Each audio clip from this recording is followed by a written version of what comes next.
दरम्यान 26 तारखेपर्यंत शपथविधी न झाल्यास राज्यामध्ये राष्ट्रपती राजवट लागण्याची धारणा चुकीची असल्याचं स्पष्टीकरण विधिमंडळाचे माजी सचिव अनंत कळसे यांनी दिलंय। 26 तारखेपर्यंत नवीन सरकार स्थापन होणं बंधनकारक नाही असंही त्यांनी म्हटलंय। 26 तारखेपर्यंत सरकार अस्तित्वात आलं नाही तर राज्यपाल विद्यमान मुख्यमंत्र्यांना काळजीवाहू मुख्यमंत्री म्हणून नवीन सरकार येईपर्यंत कामकाज पाहण्यास सांगतात असंही त्यांनी सांगितलंय।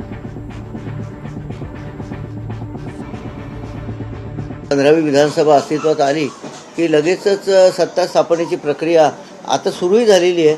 कारण महायुतीला त्यांचा आधी नेता निवडावा लागेल आणि प्रत्येक पक्ष त्यांचा इंडिव्हिज्युअल नेता निवडतील आणि प्रत्येक पक्षाच्या सदस्यांच्या सह्या असलेलं आणि पाठिंब्याचं एक असं पत्र आहे ते माननीय राज्यपालांना सादर करण्यात येईल आणि त्या पत्रामध्ये आमच्या नेत्यांना बहुमत आहे, आमच्या पक्षाला बहुमत आहे विधानसभेमध्ये असा दावा करण्यात येईल आणि त्याच्यामध्ये कन्सेंट फॉर्म आहे असं देऊन माननीय राज्यपाल त्याची शहानिशा करण्याचा संबंधच येणार नाही आता, कारण आता स्पष्टच आहे आणि नोटिफिकेशन आहे त्यामुळे त्यांना तातडीने सरकार स्थापनेसाठी बोलवते।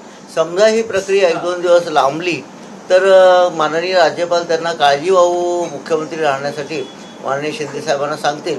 एक 3-4 दिवस काळजीवाहू सरकार असलं आणि दुसरं नवीन गव्हर्नमेंट येतपर्यंत ते काळजीवाहू राहील सरकार।